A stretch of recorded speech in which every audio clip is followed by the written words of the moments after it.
Hey guys, in this video we will discuss how the certification revocation takes place in the Hyperledger Fabric using the Fabric C server. And if you're new to the channel, then please subscribe to the channel and let's get started. So we already know that in Fabric we required identities in order to interact with the blockchain network or to make any transaction onto the blockchain. So we're going to take a look on that part as well, like when the certificate are revoked, how what should be the response that we are getting when we are using those revoked certificate to query up the chain code or invoke the transactions. And this video is going to be a bit longer. I will be going into the depth of this whole process, this certification revocation process and the channel update process, that how the channel update process work. So be patient and watch this video till the end. Hope you will get some insightful information. So for the demonstration part, I have already cloned up the Fabric samples repository, and I have opened the test network in my VS Code as well. And we will be going to leverage this test network example in order to demonstrate how this revocation takes place, or what steps we need to follow when we are revoking up the certificates. So without any further ado, let's head back to a terminal and let's quickly start up the Fabric network. And let's just start this test network. So I can do network up and I can run this command. So basically let me just zoom in as well. Okay, I need to start the Docker as well. Just give me a second. My Docker is not running. So seems like my Docker has started. Now let's again, let me just clear up this. And now let's again try to run the network. So this command is going to create the channel and the peers are going to join the channel.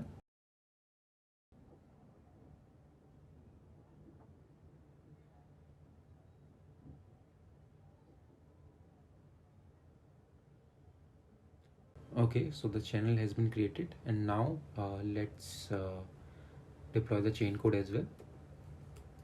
Network deploy CC. This command is going to deploy the chain code as well.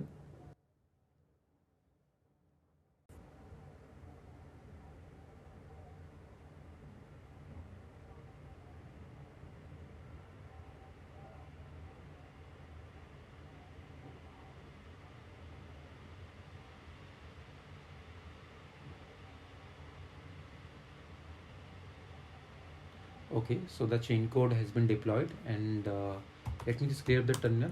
And now let's export some environment variables so that we can use the peer binary in order to connect to the chain code and interact with the chain code. So these are the environment variables that we need to export. So now we can basically invoke the chain code as well. So let's invoke the chain code as well, peer chain code invoke. And basically I am going to create an asset onto the chain code with ID as 100, and these are some of the other parameters that are required for the chain code. So let's hit enter and see if we are able to make the transaction or not. Yes, so we can see that the chain code was invoked successfully. And now let's try to query the chain code as well. So the command is peer chain code query, and then here I am passing up the function which is read asset, and then I am giving up the asset ID as 100, which I used while I was creating up that asset. So let's hit enter. Yeah, so we can see we are able to query as well as invoke the chain code. And by the way, all these operations that I did, like this chain code invocation as well as the chain code query, they all were done using the admin certificates of that organization. So if you take a look on the environment variable that I've exported, the one of the environment variable that is going to play a vital role in this tutorial is this one, which is core peer MSP config. And here we are basically pointing to the certificates through which we are interacting with the Fabric network. And the current value for this variable, this core peer MSP config path, is pointed towards the admin certificate of this organization. So we are basically invoking up those chain code and querying up the ledger through this ID on, basically using these certificates. So if we want to verify that these transactions that we committed is using this admin identity, we can do that by decoding up the block, this particular block to which this transaction is committed, and then we can decode, we can get the certificate as well. So let me just clear up the terminal, and here now let's try to decode that block. So before that, let's see how many blocks we currently have in this channel. So peer channel fetch, and basically we need the peer channel get info. We are going to run this command, and basically this is giving you the height of the ledger. So here 7 means that we have 7 blocks. So now let's try to get this block number 7. So let me do ls, and right now we can see that there is no such block file, but once I just run this command, which is peer channel fetch -c and then the channel, and here I have to pass the block number. So one thing you need to remember, that if the height of the ledger is 7, then we have to pass the 6 as the block number, because the block indexing start with 0. That's why we have to give -1 to the height of the ledger. So if I just hit enter, I should be getting the block 6, and if I do ls, here you should be able to see this is the block 6. We got the block 6, and we can decode this block as well. And here now if we just try to decode this block, let's decode this block using config txgen command, config txgen, and then the inspect block, and here we have to give the block file name. So our file name is mychannel_6.block, and then I can pipe the response using the JQ. So here we can see we got the decoded block, and here basically this has a couple of information. Let me just show you the main highlight information. So here if you take a look at this section, which is the headers, and inside this we have the creator section, and after that we have the ID here. So basically this is the certificate of that entity, basically that identity which invoked that which basically created this block. So if I just try to copy this, and let's try to decode this certificate. Basically this is currently in base 64 encoded form. So let's decode this, and here if let me show you other things as well in this block. So if you see the next section, which is the endorsement, and here we can see basically 2 endorsements we have. This is the first one, and then we have this as the second one. So this is the second endorsement, because this chain code is running on and endorsement policy, and we have to pass the majority of endorsement. So that's why and even if when we ran that query, when we ran that peer chain code invoke command, we basically pass the both the peers as the endorsing peers. And after that we have couple of other things as well, like we have the chain code details here, and other important thing is this thing, which is the read write set. This is the read write set, and here if you take a look at this write set value, so here basically we are passing up the key as 100. If you remember, we passed the key as 100 value, and against that we added some properties, like something we added. So now let's try to decode this as well, because this is the value that was actually stored on the blockchain. Let me just copy this, and let's decode this as well. Echo, and let me just put this here, and I can do base 64-d. So here once I decoded this, you can see we are getting the same kind of response that is stored into the ledger. So those details we can found here. And now let's try to decode the certificate that I was talking about, like who was the creator of this transaction, just to showcase you that this transaction was created by the admin, whose certificate we have kind of exported. So I have copied this command, and I am going to run this echo command in order to decode this, and then pipe this to base 64-d. So this is going to give me a certificate. If I just hit enter, here you can see that we are getting the certificate, and we can easily decode the certificate. So let me just clear up this terminal, and now let's run the same command, and this time I am piping up the response to OpenSSL so that we can decode this, and this X509 certificate, and then I can give hyphen text I want, and this should be enough. Let's hit enter here.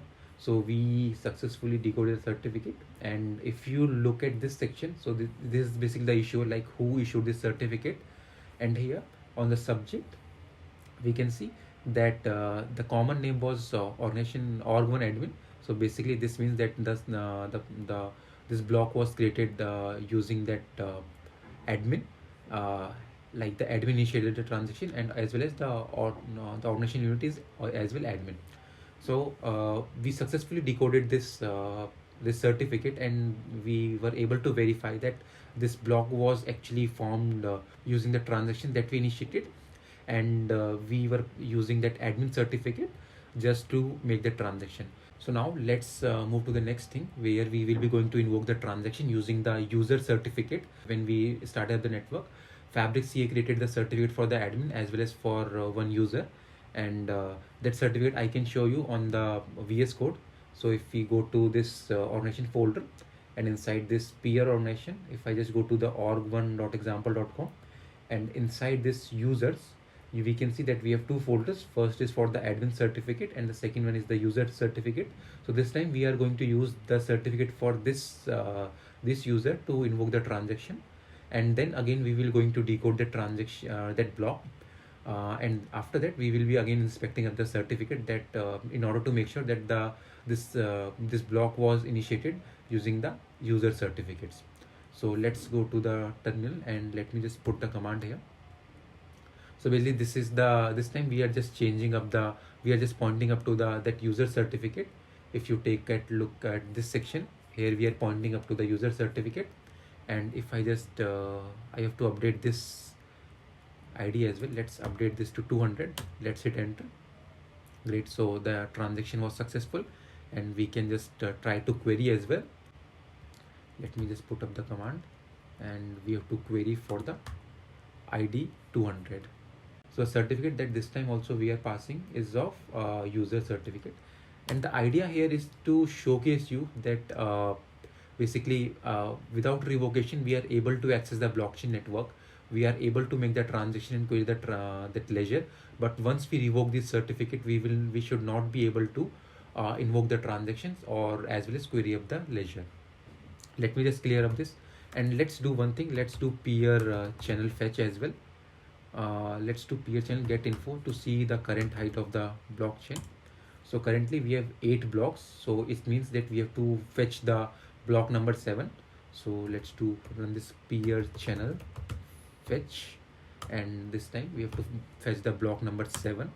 If I do ls, I should be having the block 7, yeah, here. And now let's try to decode this using the config tx gen inspect, and then here we have to pass the block number, basically that file that just got exported in the previous command. And if I hit enter, here again we have all the same details, but we are interested in the creator's certificate. So let's just copy this, and now let me just clear up this, and let's decode this certificate as well. So again same command, echo, then put the certificate, then just pipe it to base 64 so that we can decode it, and then pipe the response to the OpenSSL, then X509, and then hyphen text. Hit enter, and this time if we just carefully look at this subject, so we can see that the common name is user1, means this certificate belongs to the user1 with ID as user1, and this is a client certificate. Here also we can verify. So this means that we are able to query up the chain code and invoke the transactions using the different identities, like we tried with the admin as well as we tried with the client identity. And now let's try to revoke this certificate, this user certificate, and then again we will be going to invoke the transaction, and then we should be seeing we should not be able to access the network. Okay, so now let's revoke the certificate for the user one. So let me put up the command, and our certificate was revoked successfully. And basically I just exported up the fabric CA client home, and that was pointing to the org1.example.com folder. And after that we ran this command. Basically this is that command that we ran. And this command here, we are passing up the identity, like we want to revoke the user one certificate, and as well as we want to generate the CRL. So we are doing two different steps at the same time. But there is individual command where you can first revoke up the certificate, and then in the second command you can generate up the CRL. But for the simplicity, I'm doing both the steps in one go, so that's why I pass the revocation as well as this flag gen CRL in the same command. So let me just clear up this. And one more thing I just wanted to show, that this certificate that was revoked is this certificate with this is the serial number. And one thing that basically this CRL file is also generated. The CRLs are also generated, and that is present inside this folder, which is org1.example.com, then MSP, and then CRLs, and then we have this file crl.mem. Let's go to the VS Code and see that file as well. So here that should be inside org1, and then inside the MSP we have CRLs, and here we can see this file. So again, this is the CRL. Let's try to decode this CRL file and see what this CRL file is actually containing. So let me just clear up this. I just need the path basically for the CRL that I can get from here.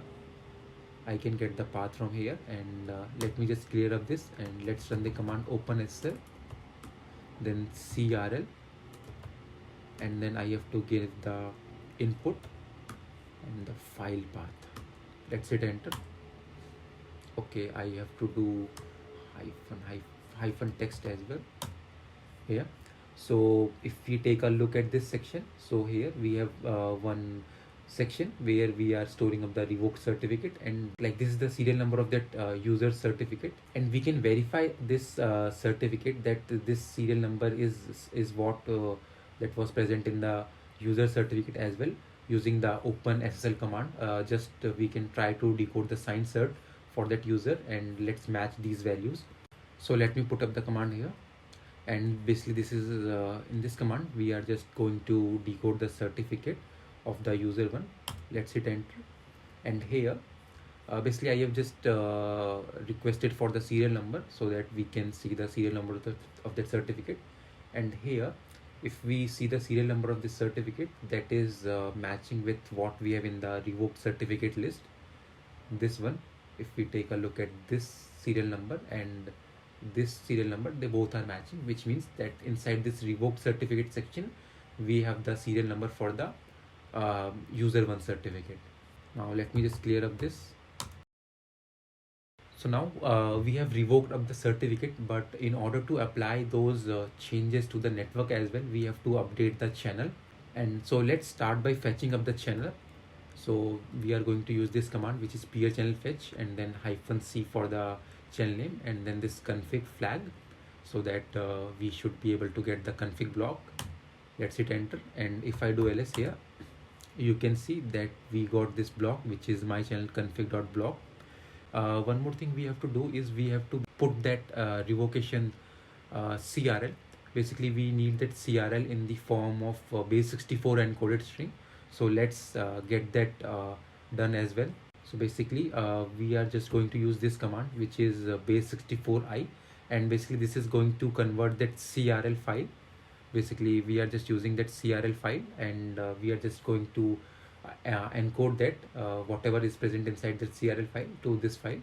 So if I just hit enter, and there we should have one file, which is this one, CRL, and this should contain the content in the base 64 format. So if I do cat CRL, here we can see that we are getting the base 64 encoded string. Now we have to put this string into the channel, and then we have to submit the transaction. So let me just clear up the terminal. So now let's try to decode that config block that we just fetched. If I do ls, here, so this is that block and which we have to uh, decode into the JSON file so that we can make the proper modifications. So let me put the command here, and if I just hit enter, so basically this is the config tx later tool, which here we are just decoding up that this block, which is my channel underscore config block, and basically we are storing up the response in this file, which is my channel uh, underscore config.json. And if I do ls, we should be having that file as well.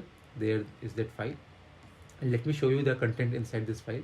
So for this, let's open the VS Code, and here we have this file, and basically this file is a huge file. So let me do the folding of this so that I can show you. So here this file is basically three sections. First is the data section, then we have header section, and then we have the metadata section as well. So inside this metadata section we have some metadata, and basically this is the certificate of the order that is encoded, that is present inside the encoded base64 encoded format. You can just decode it, and you can see that this basically belongs to the order certificate. And inside this header section we have some details, that the data hash, the previous hash, as well as the block number. And that's the most of the details are present inside this data block, and we will be more interested in this data block.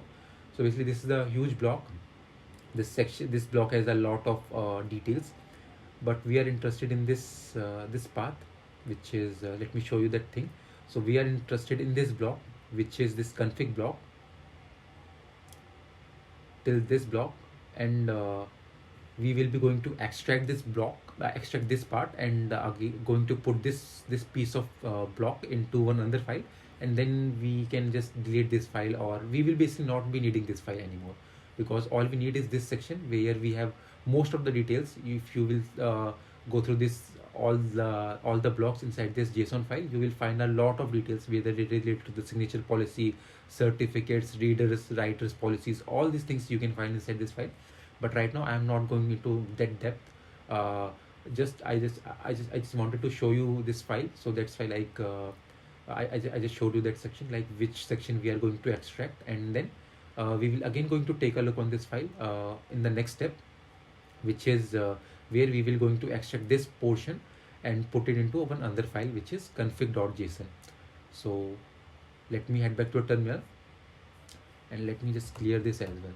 So let me just put the command here, and basically this command is going to take that config block from the JSON file and put it into this new file, which is config.json. And if I go to VS Code, we should be having that file here.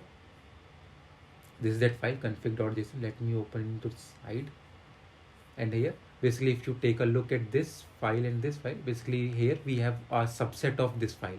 So in this file we have only these many details, like whatever is present inside this config block till this part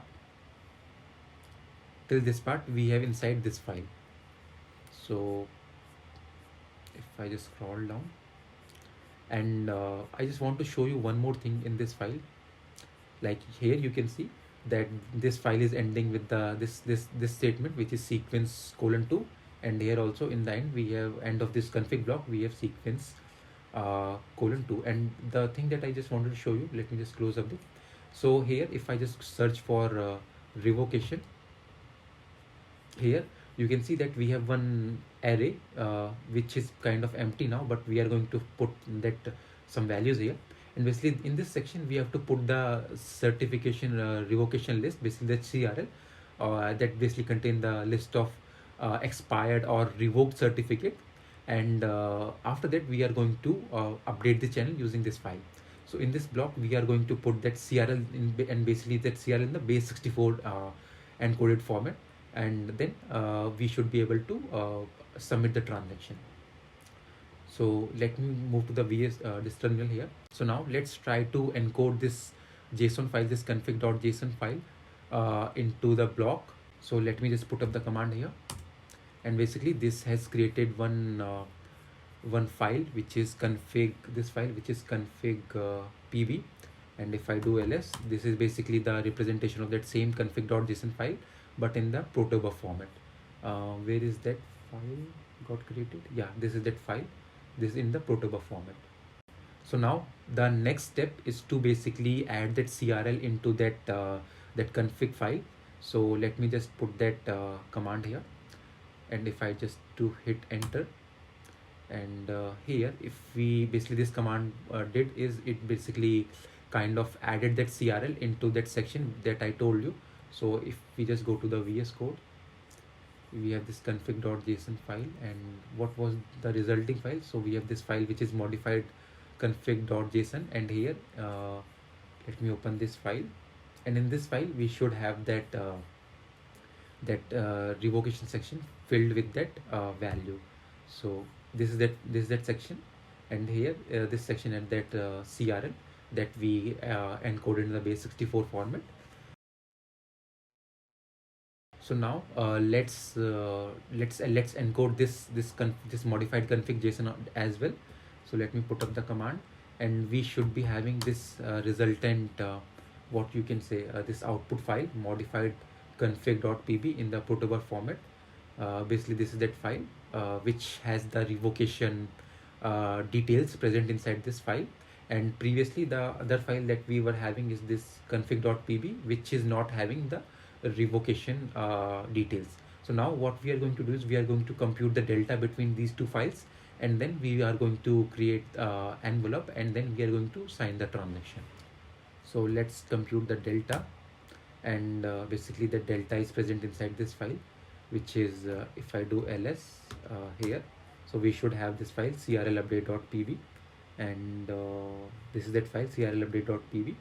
And now let me just clear up this, and now let's decode this as well, this crl update.pb file, and the result will be stored in this file, which is crlupdate.json. If I do ls, we should be having that file crlupdate.json. And now in the next step here we are going to add some more details, like that header part that I showed you when we were exploring that that block file. So there we were having these details like the header and metadata as well. So but this time we are not providing up the metadata, but we are providing up the header and that in that basically this CRL file. So let's hit enter, and basically we have created one other file which contains these details along with JSON details like the channel details along with the CRL update.json file. And now we can just basically encode this file into the protobuf format so that we can sign up the transaction. And if I do ls, we should be having this file as well, which is CRL update in envelope. This is that file CRL envelope CRL update in envelope.pb. This is that file, and finally we can basically just update the channel with these details, and for this we are going to use the admin certificate to sign the transaction. So let's put up the command here, and here we can see that the channel update was successful. So we have successfully added those details in the channel like the revocation list. And if let me just do clear, and now let's try to verify the operations that we have done, that if we are able to query up the chain code, or if we are able to make the transaction to the chain code using that revoked certificate. So let me just put up the command, which was core peer msp. This was that command which is basically used to invoke the transaction, or we can use the query command as well. Let me use the query command. Let me just clear up this. So we can use query command, and let's try to query up the chain code using the user certificate. So here we are passing up the user certificate, and that are basically revoked, and we have successfully updated that channel as well. So if I do hit enter, here we can see that we are getting access denied on the channel. This simply means that our update was successful, and we should not be able to access this network using those revoked certificate. Let's try to query the channel as well using the admin certificate as well. So let's do peer what was that, peer chain code query, and this time we are using the admin certificate. Let's hit enter. So here we can see that when we are using up the admin certificate, we are getting up the data since they are not revoked. But if we are querying up the chain code using the revoked certificate of the user, then we are not able to do that. So let's try this again. See, we are not able to access the channel because this certificate are revoked, and those details are present in the channel as well. So that's all for this video. Hope you enjoyed this video. I know that this video was quite a bit long, but trust me, you would have got some insightful information on the revocation part, like how we can revoke the certificate and how we can update up the channel as well. If you have any doubts or any queries, just feel free to drop them into the comment box. I will definitely try to answer them. And if you enjoyed this video, then please give a thumbs up and subscribe to the channel, and I will see you in the next one.